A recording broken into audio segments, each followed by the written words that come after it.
बीजबोधरूपे ब्रह्मस्वरूपे श्रुतिमूर्तिरूपे शशाङ्करूपे रमणीयरूपे श्रीरङ्गरूपे रमतां मनो मे।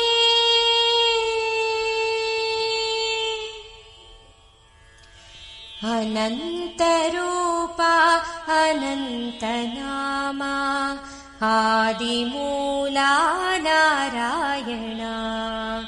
अनन्तरूपा अनन्तनामा आदिमूला नारायणा।